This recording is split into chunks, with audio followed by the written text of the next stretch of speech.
Good evening, good evening. What do I say every week? Tuesday is my favorite day of the week. Happy Tuesday. Hello, hello, hello, Facebook and YouTube family. I'm super duper excited, as I always am, to be here. It is Tuesday, people. So, what does that mean? It means we are having a show tonight. I am super duper excited, as I always am, right? Because one, I got way too much energy. I got to fix these earrings, girl problems. I have lots of energy as per usual, and tonight is going to be another fantastic show. Thank you for watching. Thank you for being here with us tonight. I hope that you enjoy our topic. I hope you enjoy our guest. I hope you sit back and you relax. You have a glass of vino, water, Pepsi, whatever makes your mojo go.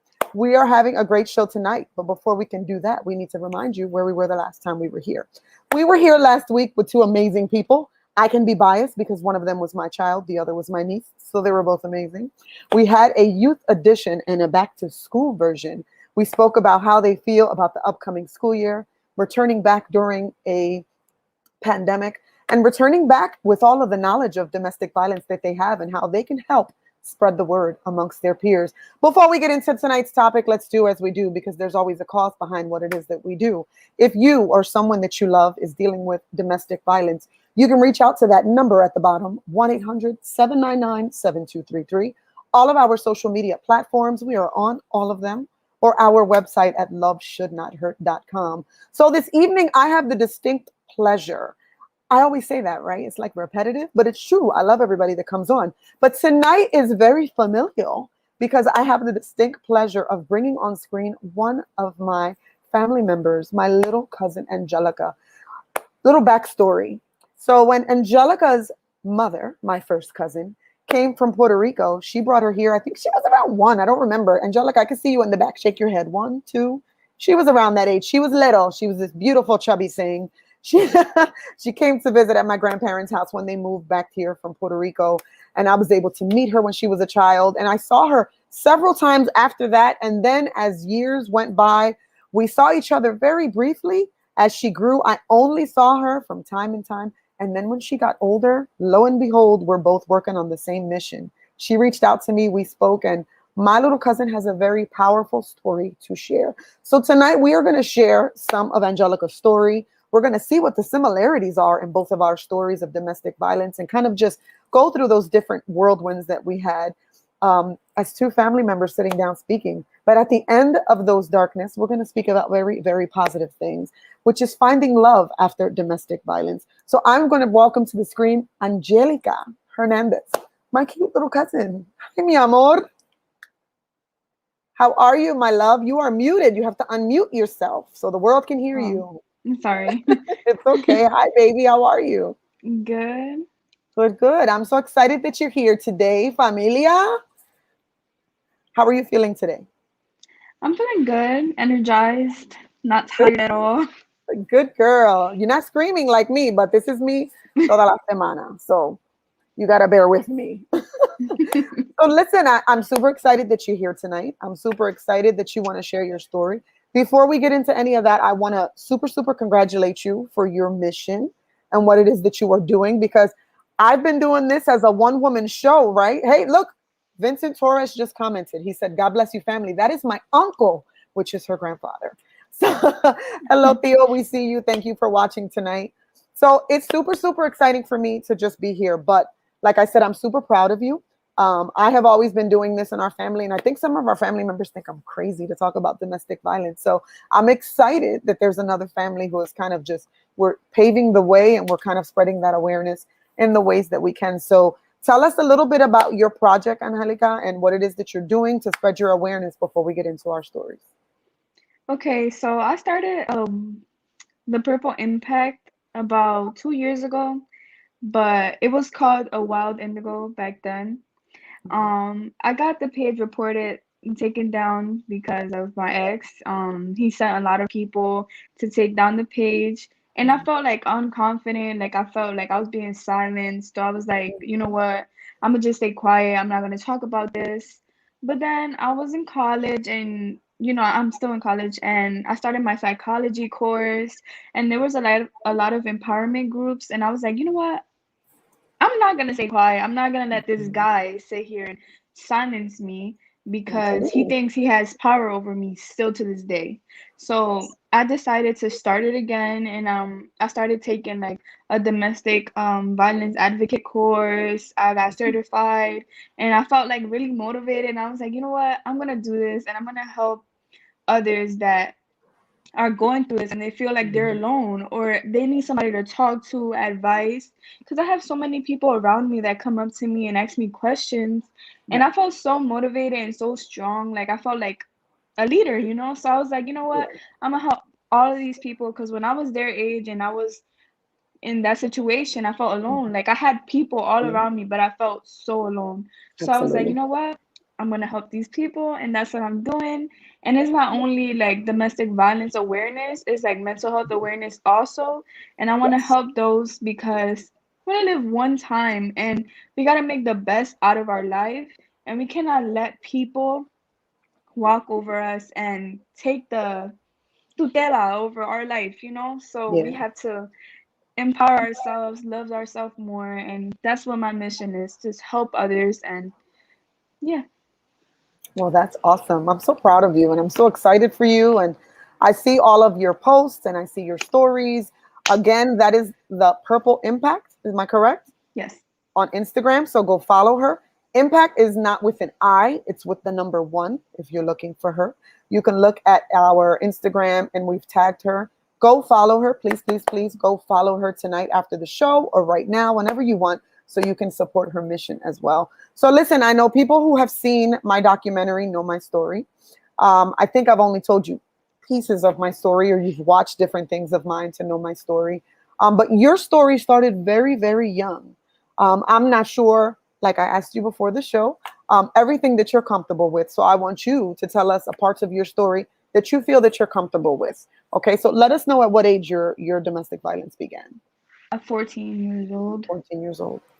14 years old. So tell me a little bit about your story. How did it happen? Not, we don't have to get into details, Yeah. but around that time, how did it happen? What did it feel like? Just give us a little bit about your background.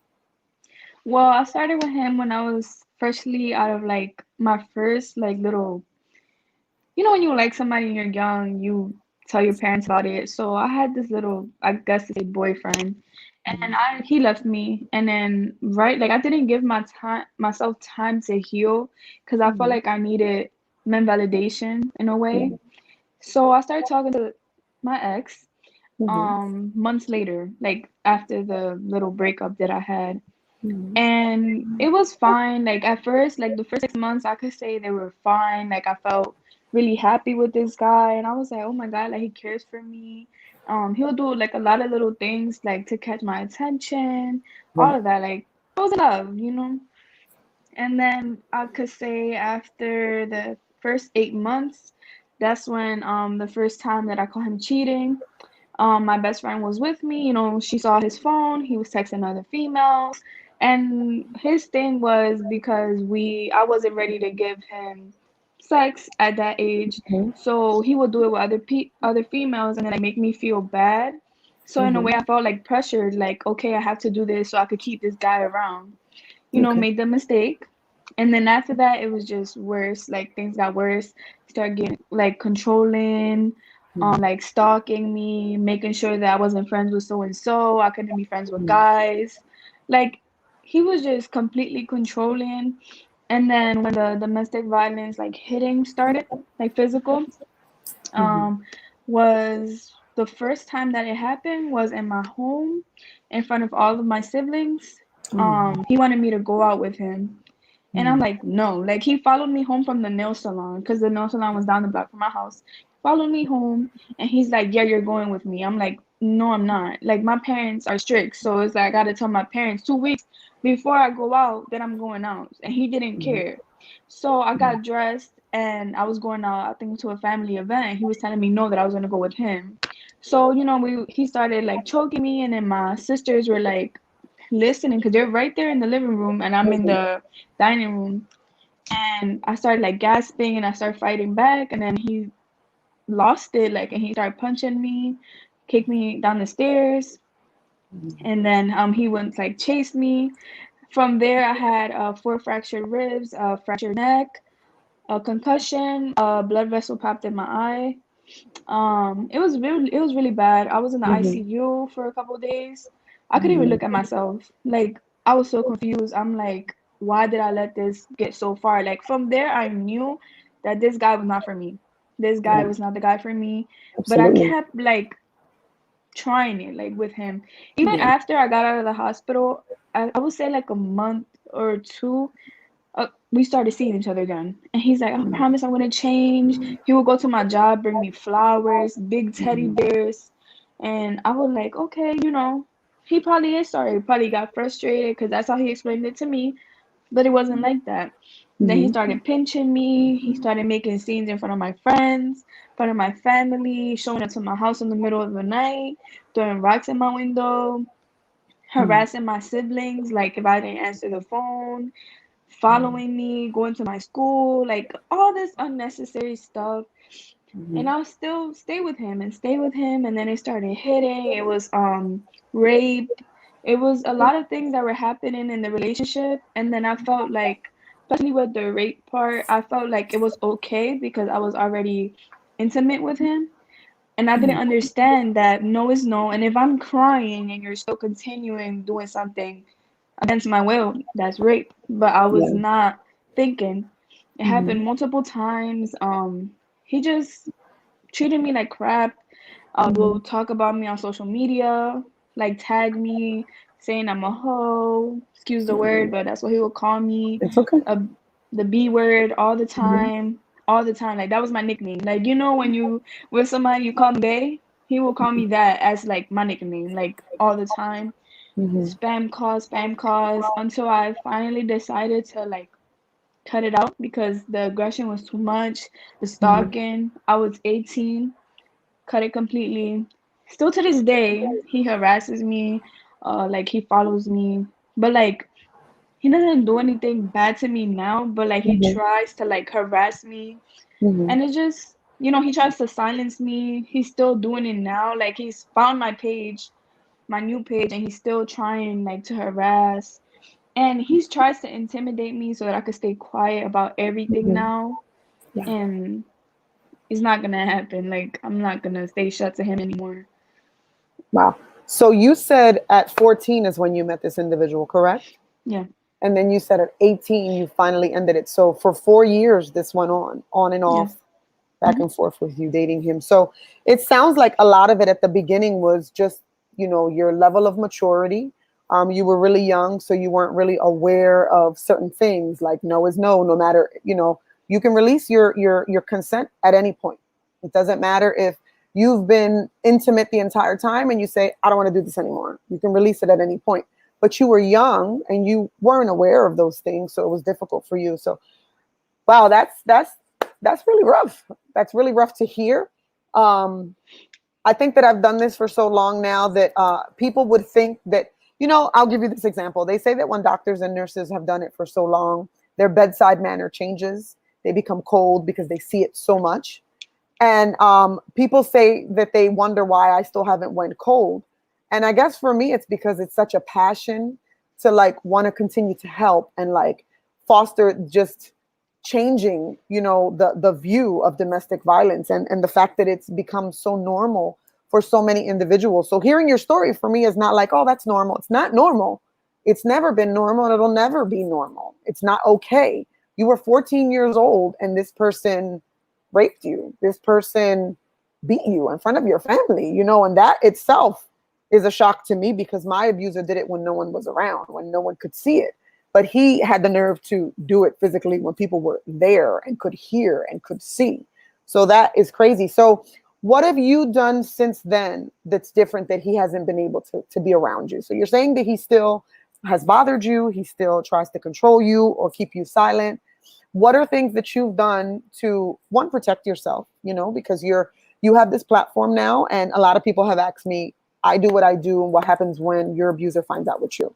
So I've had to take different measures to make sure that if he does and he gets violent, I'm okay. So what measures have you taken? Like, how do you know that you're safe? Because at the end of the day, we want to make sure that you're safe. I love what it is that you're doing, but I want to make sure you're saying that this person is still trying. I want to make sure that you're safe. So what ways have you kind of been able to release yourself from him?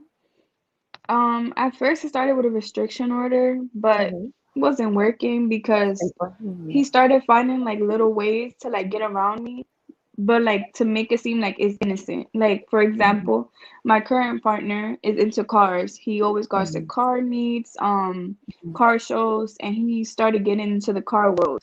And Okay. now out of nowhere, every time there's a car meet or every 3 or 4 car meets, he's there, Okay. you know, and then he does stuff like that. But what I do is I act like he's not there. Like I literally act like he's not there because I know how he is when I give him a reaction. I Mm-hmm. just pretend that he's not there. Um, Another thing that I do is that one time he called me because he finds my number. I don't know how, I don't know who, how he gets it, but he always does. I've changed my number like 4 times. I'll tell him like, stop calling me. If you call me again, you know, it's gonna be a problem, or I'm gonna do another restriction order, or I'm gonna call the Mm-hmm. police because that's violation. Right, right. And Any contact. honestly, I'm never alone. So it's like he never approaches me. I have seen him when I'm alone before, but he Mm-hmm. doesn't do anything anymore, like Okay. at all. Okay. All right. Wow. So your story is a story that's not uncommon, right? For women who have been through domestic violence, we've dealt with all forms of abuse. I mean, I've had moments where, I've said it in my book, I've said it in the documentary, I've said it live at showings. Um, I was put out on my front steps with no clothes on. I was totally naked and left on the front steps. I wasn't allowed to go back in. He locked me out and left me out there. My neighbors had to come and kind of just rescue me, if you per se, if that would what you want to say, and take me away from that. So domestic violence has so many spans, right? We have different stories, but we have similar stories at the same time because of the forms of abuse and kind of like the mindsets, right? So you were 14 when you were going through it. I was 21, both young ages for both of us, even though our capacidad, as they say, at the time is different at both ages. So clearly at 14 you're super young, and you're still trying to maneuver life and figure things out, and this is when you're starting to like boys and get into these relationships, and sex is something that's very intimate. It's very adult. So when it happens that young, it does something to you, especially to a very young immature mind, because I associate sex with intimacy and just kind of growing in a relationship. So at that age, at 14, it's like, whoa, you've taken a huge step. Um, and to be abused at the same time with having sex, that's a lot for someone to take. So it lasted till you were 18. At 18, you also now have a different mindset. So now you're going to school, college, high school, you're done with it, and your mindset is different. So you are now how old? 20 what? 21. 21. So my abuse started when I was 21, right? So you're at the exact same age when I began to deal with my abuser, and it was like, whoa. But your mindset now is way different from when you were 14, right? You can't imagine. So now you're in college, you're entering the workforce, you're doing things. So I was 21, I just finished college, I had just become a school social worker. So I'm telling girls every day, be proud of yourself, have respect for yourself, and know your worth. And then I went home and I was beat up every day. So your mindset now, as opposed to what it was then, what would you say? What's the difference in your mindset from then and now? I know my worth, and I know that my grandmom always taught me that we have to live life the proper way, con Dios por Mhm, delante, and you have to mhm, understand that you don't have to tolerate that. Like I used to have pity for people, first mhm, him especially, and I used to mhm, feel bad, but now I don't. I put myself first. So I would say I always put myself first instead of trying to please others because mhm. doing that just puts me in last. And how am I supposed to make others happy when I'm not happy myself? Absolutely. Wow. That it blows me away at the differences in us, right? Because at 21, these are the words that you can say, but those are the words that I use now at 41, right? So at 21, my mindset was not where yours is right now. My mindset at 21 was that I was worthless. Hello, Daniela. Thank you for being here. My mindset at 21 was that the abuse I was receiving was tolerable because at least I had a man in the house, because I had just got my first apartment. I had just started living life for me at 21. So for me, it was, he abuses me, pero somebody's here. At least when I go to bed at night, someone's here. So I kind of just deliberately for myself accepted the abuse because I didn't know better. I didn't realize that I deserved better than that. Ray Rosado, thank you so much for being here tonight. We will get to your comment in a moment. It was difficult for me at 21 to be where you are right now. And it took many years for me to be where your mindset is. So I'm super proud of you. Let me say that, because I want all my guests to know that I celebrate them. And I do celebrate you here at 21, being this person that I wish I could have been at that time. We're, like I stated, we're in two separate parts of our lives. I'm 20 years older than you. I'm going to be 41 in 2 months. You're 21 and you're exactly where I was. And you are speaking the words that I could not speak until maybe 2 years ago. That's when I started to find my worth.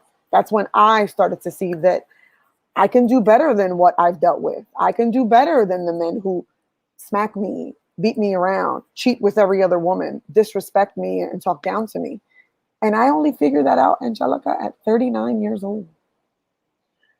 During that time, from years old, I let any man do whatever as long as I had a man in my life. And listen, I had the respect of people. I owned my own photography company. I knew millions of people. I knew people within the community, and those people would tell me how great I was. But when I went home, I was still dealing with narcissists. I was still dealing with men who would tell me I was worthless. And I stayed. I would beg these men to stay with me because I didn't realize what I was worth. So you are a million miles further than where I was at your age. So I definitely congratulate and salute you. We are 22 minutes in here and we are having a great time because I love to hear different stories. But what I love the most is to hear how those terrible stories turned into positivity. So normally at the 30 mark, I would remind folks of the domestic violence line, but we're going to do that right now so we can get into the second half of our show where we can talk about how love does come after domestic violence.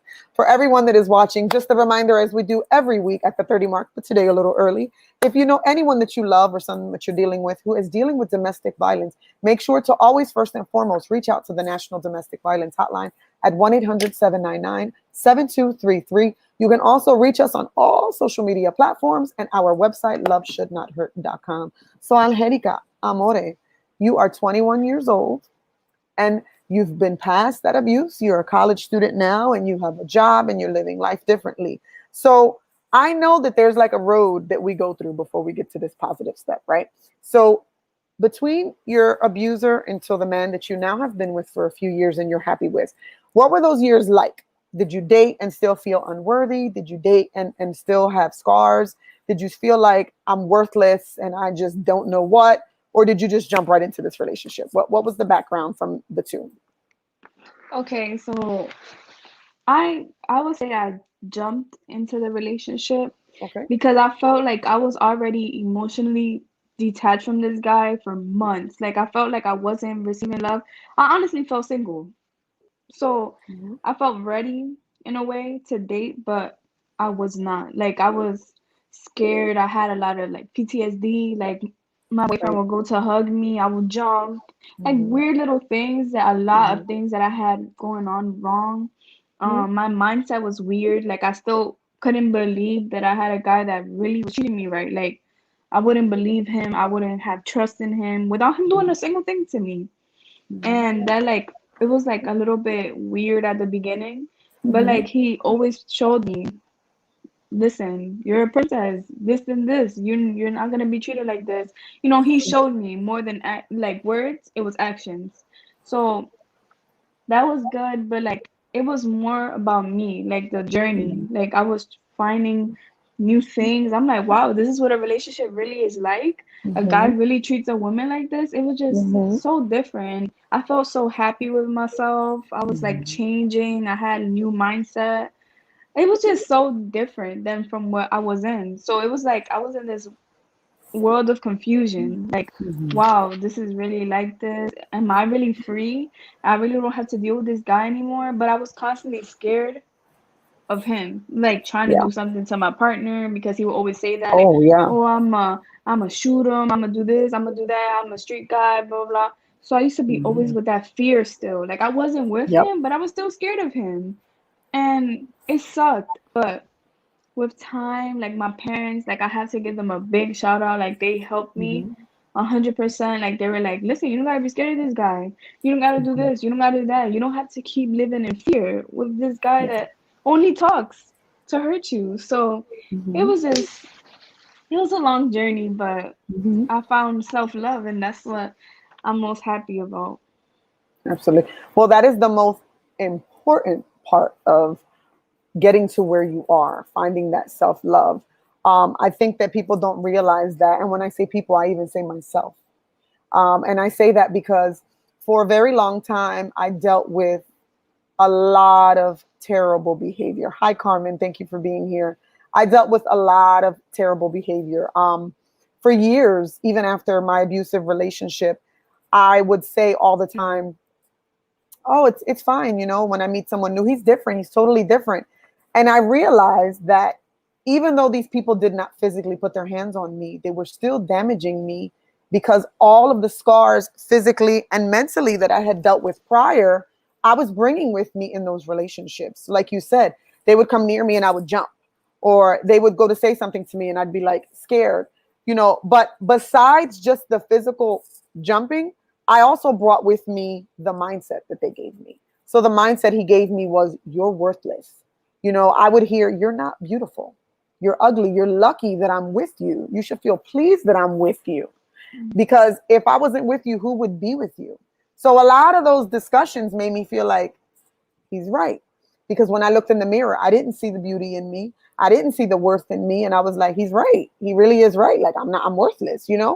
Um, and then I would go, as I got older and I started to slowly think about, okay, wait, he's kind of crazy. I'm cute.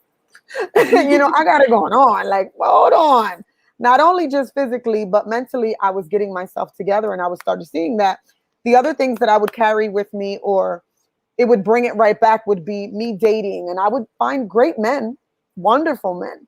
And they would have conversations with me that would be like, "You're amazing.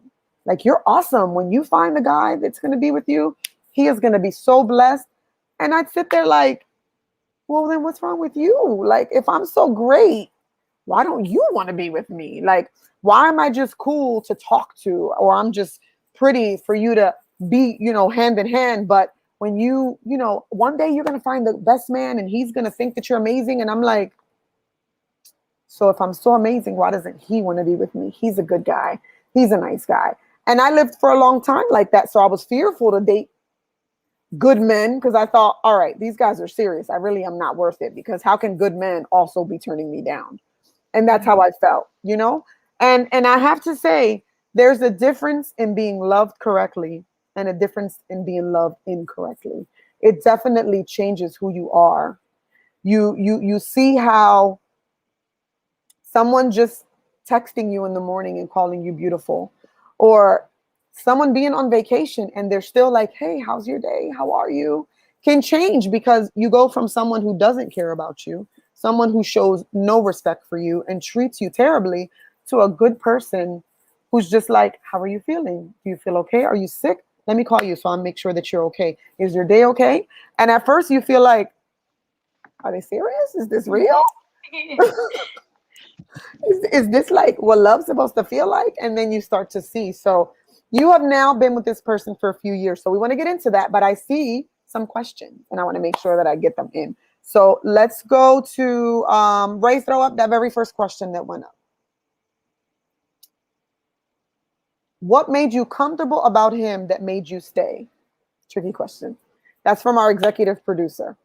What made you comfortable with him that made you stay, Angelica? The honeymoon phase, it's a cycle. He will Absolutely. do something to me, like let's say he'll smack me, real example, and I didn't like it, and I will stop talking to him. He'll bring me flowers or do little things that he knew I liked so I could stay. Or like he'll change for like 4 days max. Yes. And then I'll be like, oh wow, he's really changing. He's really putting effort. Maybe I should give him a shot. And then it was like a cycle. He'll do it again and again and again. Absolutely, absolutely. Was that next question? What triggered you to finally see the truth behind this man? Well, it was before my prom. Mhm. He didn't let me go to junior prom, but then my senior prom, he made a big deal, and he was talking trash about me on social media. Like that's I feel like that's what really triggered me because I felt like I stopped for a second and I was like, wow, I'm really with this guy that does not respect me at all. Every single time we have a fight, he goes on social media or cheats on me. He did that. Like he went on social media for like 2 weeks bashing me, bashing me, bashing me, talking crap about me, calling me a hoe, and then cheated on me. So I was like, you know what? I'm not dealing with this anymore. Like he's a cheater. He treats me like crap. He's always beating my ass. So why am I gonna stay with this guy? So it's like I had a moment of realization. Like it wasn't like something specific. It was It just was that a light certain bulb moment. event. Yeah, it was like, okay, Mhm. you need to walk. You need to go. And that's exactly what I did. I agree with that. I think we all have a light bulb moment. I was recently in a relationship and I had a light bulb moment. I realized I'm dating a narcissist. He doesn't beat me.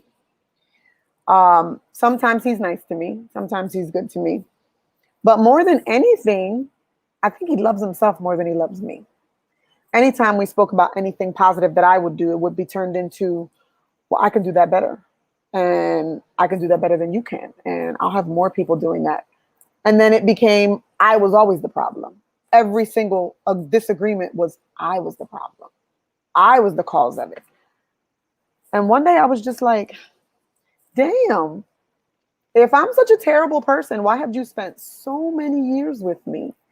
And then I realized, all right, it's time to go. My light bulb went off and I was like, I may not being abused the way that I was back then, but I'm still being abused emotionally and mentally. And that's just as unhealthy as being abused physically. We have some comments up here. Daniela Roman says it's a vicious cycle. Absolutely. She also says they are master manipulators. Narcissistic behavior, they always put the blame on the other person. Absolutely. That was the last Yeah. relationship I was in, and I had to just veto my way out. Okay. You got another question from our executive producer. Did they lead you to feel that you couldn't do anything right? Yeah, all the time. All He the made time. more money than me. All the time. Like that was the primary thing. Like he used to work at a corner store, literally. No school, never finished high school.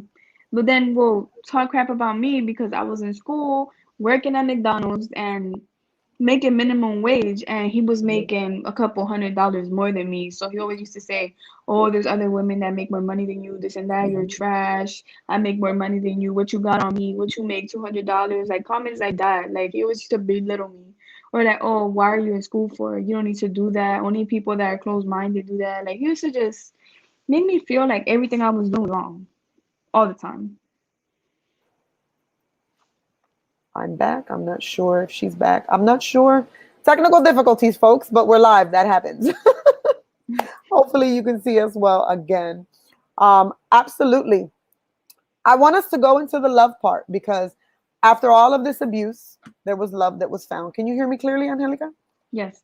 Okay. Before we do that, I want to throw a throwback picture up so people can see what these two on the screen look like back then. Now, listen, I have to, before we put this picture up, listen. You're absolutely going to see how cute this child was when she was little, but you are going to see my glow up because this is a terrible photo of me, but I was looking for pictures and this is what I found. Ray, throw up that throwback pic so they can see us when we were tiny. Oh my God. Oh my She, God. she was adorable. I was disgusting. You can take it off the screen now. He's going to keep doing that now. So I see that there are other questions and I want to go back to the question, but I want you to talk about the positivity, right? So answer this in a yes or no. Can there be love after domestic violence? Yes. Absolutely. Daniela Roman, I think you can answer that question as well. There is absolutely the chance and the possibility of finding love after domestic violence and feeling loved again. I am 41, and let me tell you, thank you, Daniela. Let me tell you, just recently, recently I started to feel super loved again. So there's absolutely love to be found. Tell us about this amazing person that you're with. What are the differences? How does he make you feel so loved? Well, I Look how would you said say, that. Well, well, I would say that like I sort of like had a little crush on him in high school, but like I never really paid attention to him obviously because I was with my ex. But like he was such a gentleman and like he's mhm, really like he's just so cool. Like and what I love about him and our relationship the most is that we're like best friends. Like mhm, literally. I'm not talking about some, oh, we do stuff together. Blah, blah. No, no, no. Like we're literally best friends. Like we can sit and talk. We don't argue like how I used to argue with my ex. We don't even argue at all. Like we know how to give each other space. We know how to give each other it's like he understands my flaws and I understand his. And it's like we evolve together. Like I don't know how to explain it. Like we grow together. And then mhm, that's what I love the most because he knows everything about me. Like I love that. Like he's really detail oriented. And I mhm, love that because I don't know, like he pays attention to everything. Like say I mhm. like a shirt, like in the mall one day, and then like 4 months later the shirt's there. Like that's how he is. So it's just I don't know, he has a lot of It's the patience. little things. Yes, yes, that's what I love the most. So how long have you been with this person? 3 years. 3 years. Awesome. Awesome.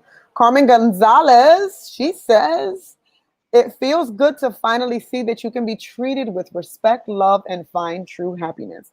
Yes. Absolutely. Daniela Roman said, look at her face. She is beaming when you asked her about her new man. Absolutely. People would say lately that I've been beaming too. I don't know.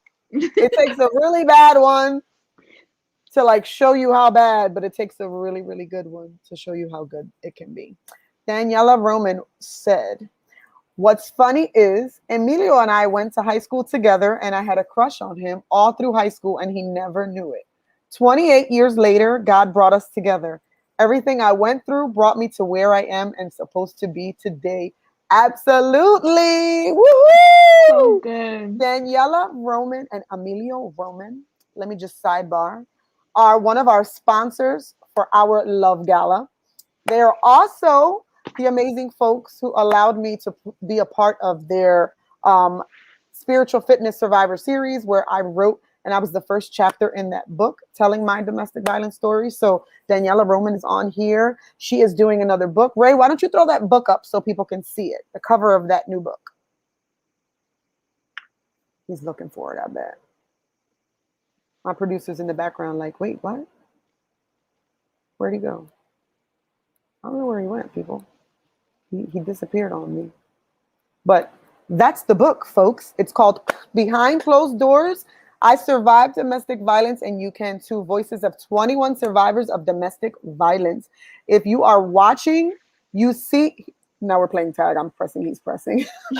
If you see Daniela Roman is commenting and you are interested in being 21, being one of those people in that book and telling your stories, you can contact them at Daniela Roman or her husband Emilio to be a part of that book. They are one of our sponsors for our Love Gala.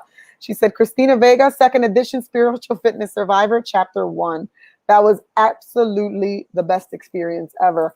But they are the cutest ever. You should see them. Daniela was also a victim of domestic violence, but she has also been a proven fact that love can be found after domestic violence. They are a cute couple. They are married. Their wedding pictures are beautiful when you see them. So they had a very cute story as well.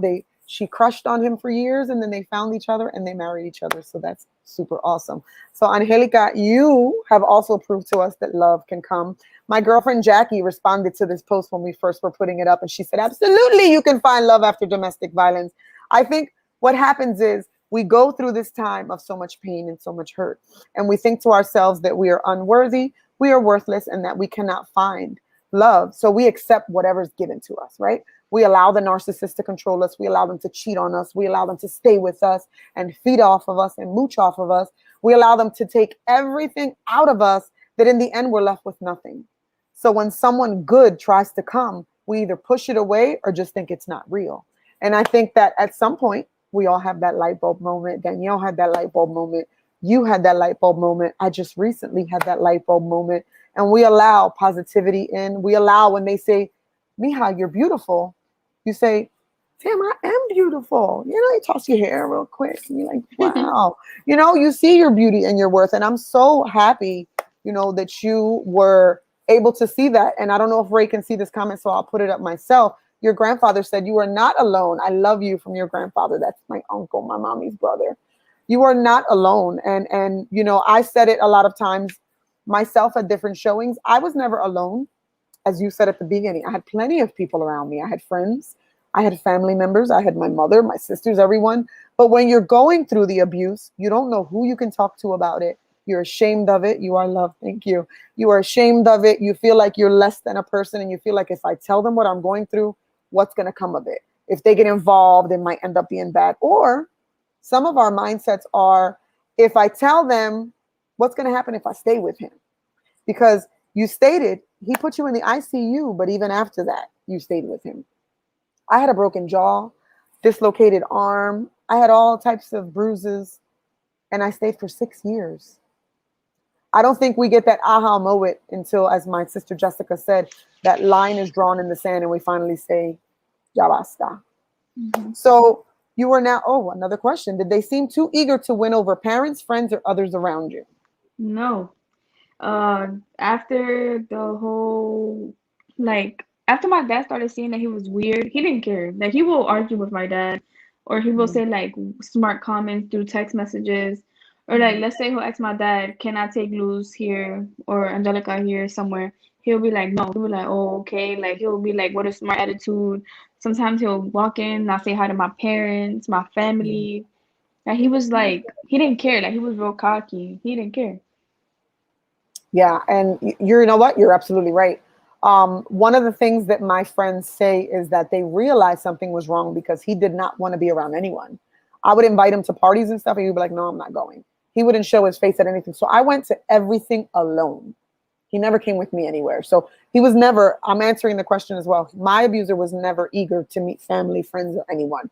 He was trying the most to actually not be a part of those things, and absolutely did not want me to be a part of those things. So trying to keep me from family events, trying to keep me from family parties. You dealt with the same experience, Angelica? Yes, and I have friends that are going through that right now.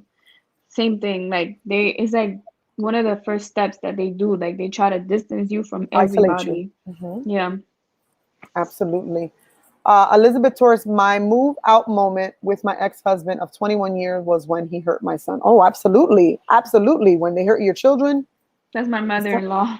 Is it? Oh, hello for being here, Elizabeth.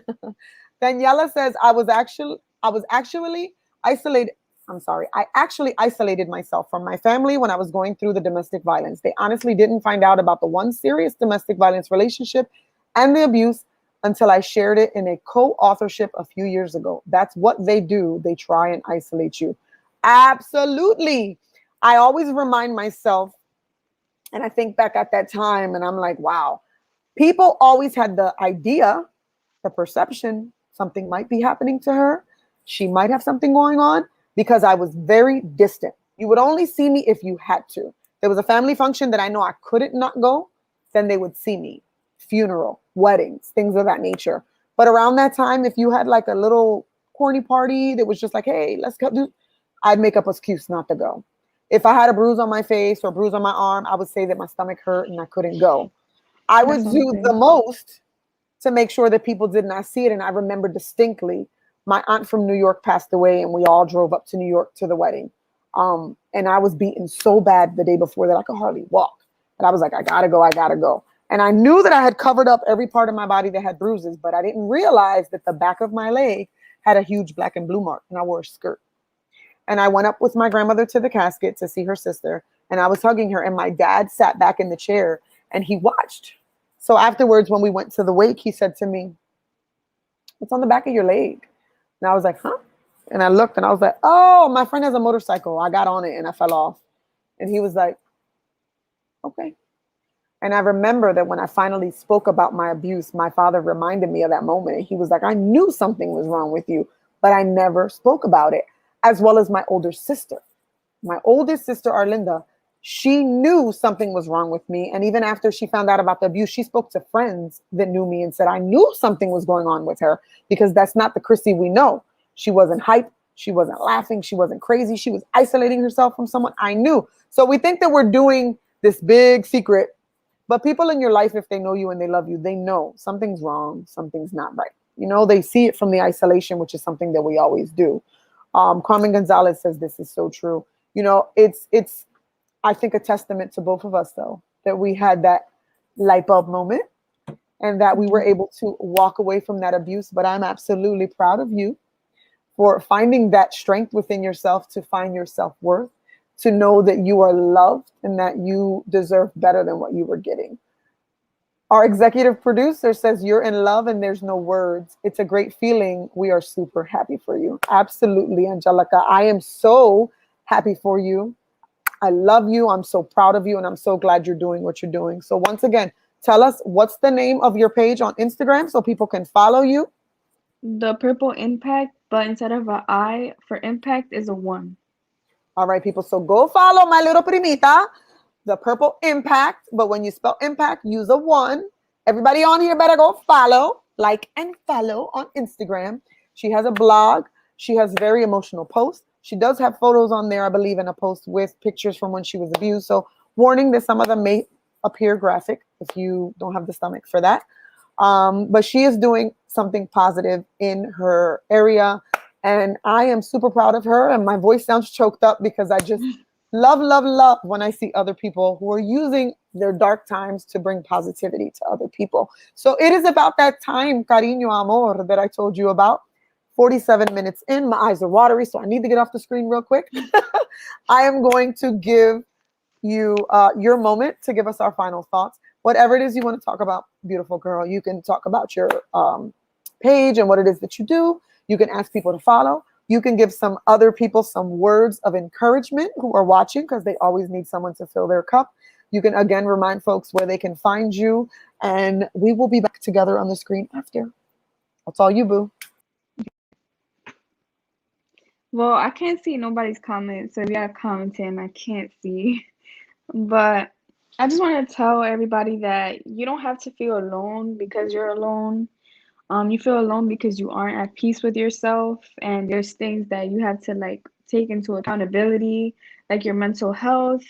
If you know you're insecure, don't stay here and try to like find like acceptance from others because that really drains you, and that's a problem that a lot of us have. And remember that you feel alone because you've been conditioned to believe that you need another person to complete you, and you don't.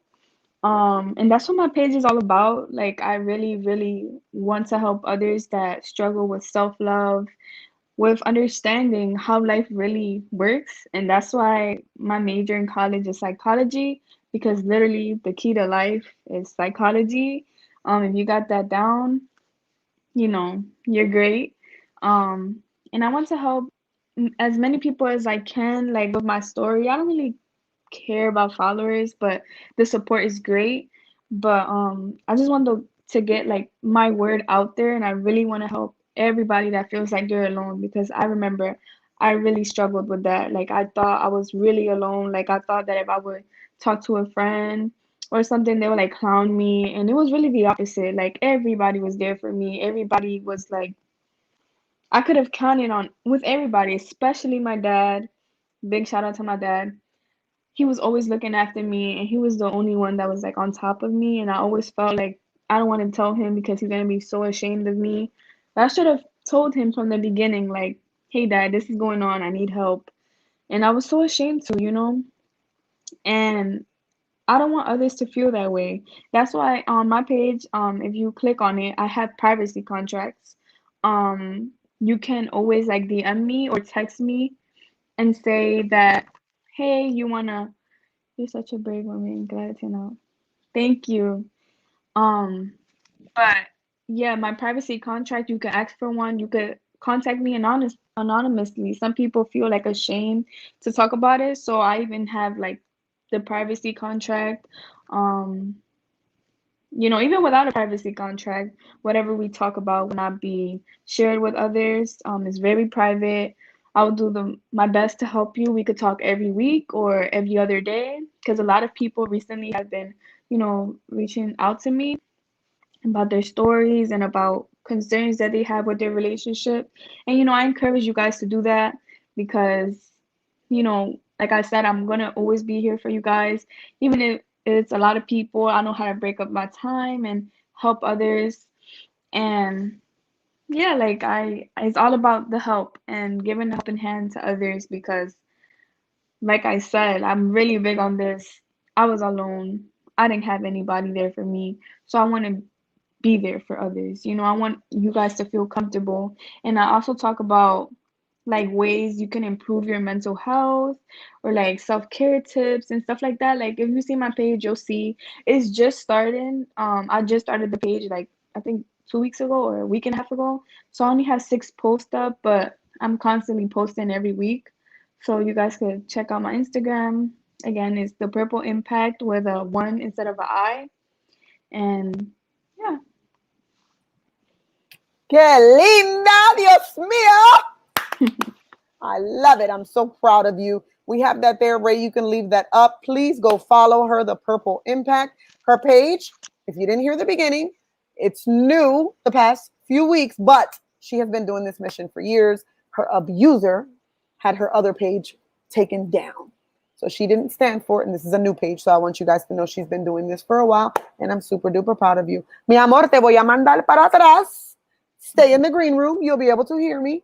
I'm going to give my final thoughts, a little bit of announcements, and then we'll come back together. Good evening, good evening, good evening. Happy Tuesday. Thank you all for being here tonight. I'm super duper elated as per always. Love when you guys are here. I love that you guys are always so interactive with my guests. I'm appreciative and thankful for all of you for being here and always being a part of our audience. Carmen, I love you. You were here every week. Faithful. That is my girl. I love you. I got to give you a shout out because you always here and I love you. But thank you guys for being here. Tonight's show is all about being transparent. We have prided ourselves on being 110% transparent with our stories because I think that the more vulnerable we are, the more transparent we are, the more we can help other people. During my time of abuse, I didn't think that my story was important. I didn't think that what I dealt with was important until I realized and I opened my mouth and we started this mission, how important it was to share, to stop leaving lo que pasa en la casa, se queda en la casa as my motto and move forward with, no, my pain is my purpose and what I went through can help someone else. So yes, we dealt with some terrible times, 6 years of terrible abuse, being put through a wall, hospital times, terrible. But after that darkness, there's always light. We all have those light bulb moments, people. I hope that's something that you took from tonight because I always get in my car and I do lives and I say one positive thing in your day. Well, one of my positive things in every single day is the fact that I was able to wake up and still breathe and live because there were so many days that I thought this might be my last day. I thought he would kill me, but I am here. I'm able to tell my story. I'm able to impact other women and men and children, and I do it weekly, and you guys support me, and I love you for that. So yes, we answered that question because so many people ask it, and they're like, no, it's not possible. It's absolutely possible. So if you are watching this and you've thought to yourself, I don't know if I'll find love because after domestic violence, I'm so scorned, I'm so broken. Mi amor, we are all broken. We are all scorned. If it's not domestic violence, there's so many other things that have hurt us and hindered us. But you, man, woman, teen, whatever it is, you are absolutely worth it. You are amazing. You are beautiful. You are handsome. You are phenomenal. And you will definitely find love again. My love bulb moment only happened at 39 years old. I'm going to be 41, people. So light bulb moments, they happen at all different times of the world. But even most recently, I have found that people that you would never know about will bring a smile to your face. There is a possibility for love after domestic violence. So continue to stay positive. Look in that mirror and say, I'm amazing because you can find love. A few announcements, folks. The first announcement, you see the number as per usual across that screen. Oh, thank you, Ray. They know I'm 41. Not yet. Got a couple more months, bro. Across that screen. 1-800-799-7233 for the National Domestic Violence Hotline if you need that help. You can call 911 and order a pizza. They will know what you mean. There are trained individuals who can hear you and say all the right questions for you to answer, and help will be sent to you. You can reach us on all social media platforms and our website, loveshouldnothurt.com. Announcements, announcements. October 23rd. Let's throw that up. We have our Love Gala. Our gala was so phenomenal. You can't see my face, but this is my excitement. Woo! Our gala was amazing last year. It was beautiful, phenomenal. But this year, it is going to be incomparable. It is going to be better than last year. We're going to have amazing sponsors, a great photographer, an amazing photo booth. We're going to have an amazing spread of tasty food and an amazing night of music from our DJ, the Philly Rican, Mr. DJ Poli himself, along with awards for survivors who are making moves in our community. So if you have not purchased your ticket to our formal, amazing Love Gala, mira, what are you waiting for? Let's go, vete, arranca. Buy your table, buy your ticket. Get to elconcilio.net, scroll on events, and click the Love Should Not Hurt Gala so that you can be there on October 23rd, dressed in your best dress, dressed in your tuxedo or your suit, and you can watch our amazing program, hear our amazing music, and listen to survivors. And we have an awesome speaker who is closing out our event, who is going to turn you people out.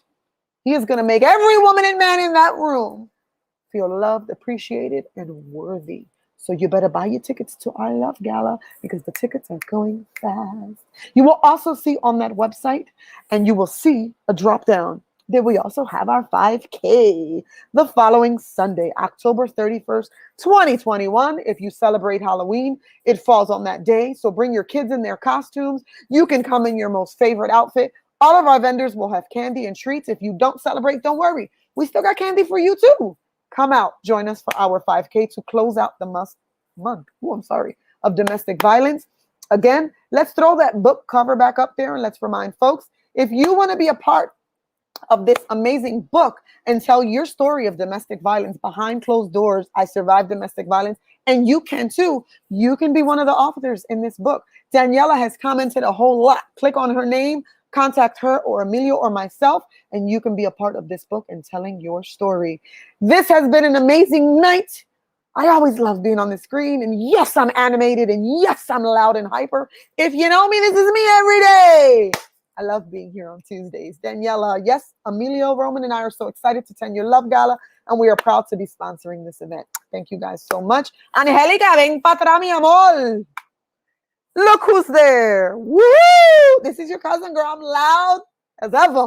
When they say Puerto Ricans are loud, I feel that. You're half Dominican, half Puerto Rican, so you should be like more loud than me, Nana. Unmute yourself, my love. You're muted. I always do that. That's okay. Thank you, baby girl, for being here with me today. It was a pleasure to have you on the screen. I am so happy that after that terrible time that you have spent, you have found love again. And I hope that that relationship is blessed and continues for the rest of your life. But if it doesn't, remember, you are beautiful and you are worthy and you will find love, my love. Thank you so much for being here. Follow her, The Purple Impact, spelled with the one, on Instagram, folks. Her mission is amazing. Thank you, all of our amazing guests, for being here. Angelica, good night, my love. Thank you for being here. We'll see you next Tuesday, people. Good night.